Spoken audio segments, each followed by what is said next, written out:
The first poem I'd like to do for you is called Aztec Support, and the poem is based upon my interest in rewriting history.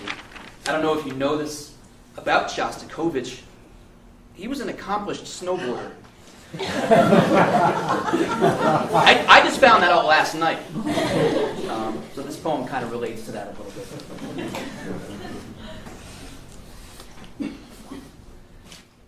In 1908, Mahatma Gandhi had a busy year, craftily inventing the atomic bomb, the tweezer, and fly fishing.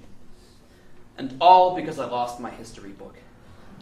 Look, I don't know what to say, so please don't get offended if reality gets a little bent the way I speak instead of sing in the shower. Listen, in 1789, Wolfgang Amadeus Mozart sat upon the zenith of his power, quill in hand, and composed his string quartet number 18 in A major.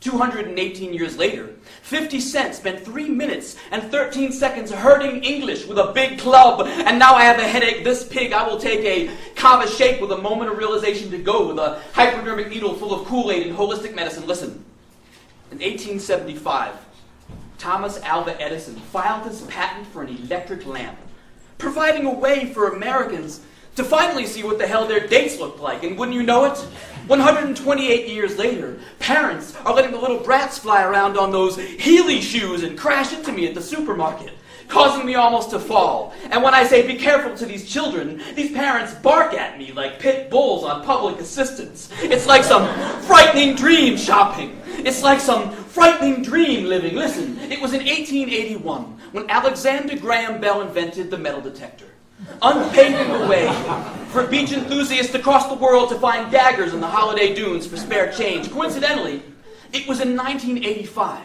when I first detected heavy metal and learned to make my first devil sign at Mr. Door's back in shop class. These are the miracles the great inventors descend upon us. I must have had too much wine in the sauna, though, because I dreamed and knew intelligent interior design in my head. Because listen, in 1915, Albert Einstein, already famous for his series of cookbooks, published for the first time his theory of evolution, which stated that we all didn't come from the Bible. And I know I'm as liable to human error as the next guy, but what about the next guy after him? How would you like it if somebody gave you $100? Listen, in the 23rd century, Robert Fulton went back in forwards time just in time to meet himself inventing the steamboat in my high school American history.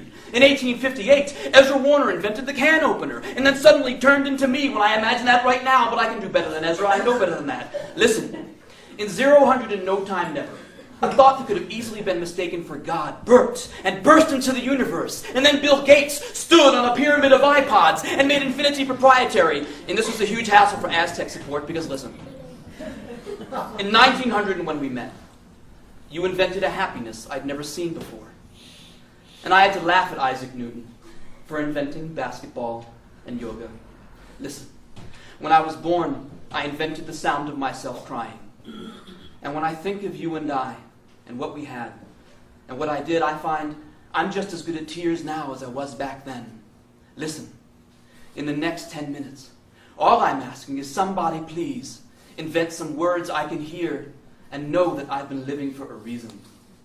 Please.